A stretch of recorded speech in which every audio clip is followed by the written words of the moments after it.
Ако со измените на уставот од највисокиот државен акт исчезне манифестот на АСНОМ, што останува од Насномска Македонија?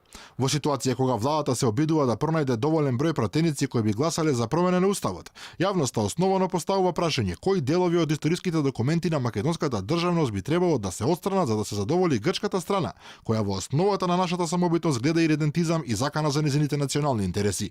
Во објаснувањето од Илинденска се навестува дека со измените на преамбулата на уставот го задржуваме прогласот на првото заседание на АСНОМ, во кој се вметнати 9 одлуки на антифашистичкото собрание, но не и манифестот кој е засебен документ.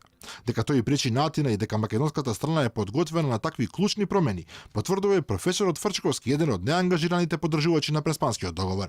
Зашто не стои, например, повикувајќи се на заседанието на АСНОМ точка, што се цитираат прогласот за ова, тоа го оптеретува текстот. Тоа е затоа што во прогласите на АСНОМ има еден проглас кој се однесува на обединување на трите дела на Македонија. Дека ова последниот проглас на АСНОМ се однесува на тоа дека овде е создадена држава, меѓутоа македонскиот народ не ги заборава другите два дела кои останале необедин. Сега тој дел ги вознемирува грците и морам да кажам со право ги вознемирува. Владата и натаму не објаснува што точно планира да промени во уставот. Оттаму само соопштуваа дека при наведување на државно-правните традиции во преамбулата ќе се именуваат конкретни документи на АСНОМ, без притоа да прецизираат детали од текстот.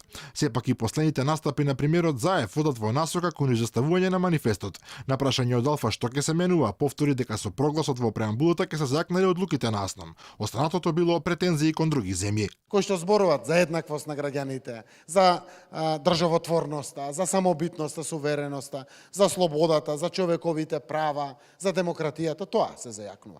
Предпоставувате зошто?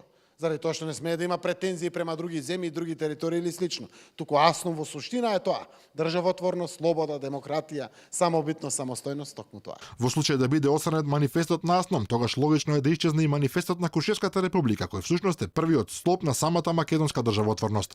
Тоа неодамна го потврди и професорот по уставно право Светомир Шкарич. Вториот амандман ќе биде потежок за пишување, бидејќи се однесува на преамбулата. Во договорот не се кажува што треба да се менува, но посредно може да се заклучи дека треба да се менуваат манифестот на Крушевската република и манифестот на АСНОМ. Во првиот документ се зборува за автономна Македонија, а во вториот за обединета Македонија. Измените на уставот веќе излегоа од владата и за нив расправа надлежната собраниска комисија, пошто според најавите ќе бидат ставени на пленарна седница. За тие да поминат треба да гласаат 2/3 од вкупниот број на пратеници, односно најмалку 80 народни представници.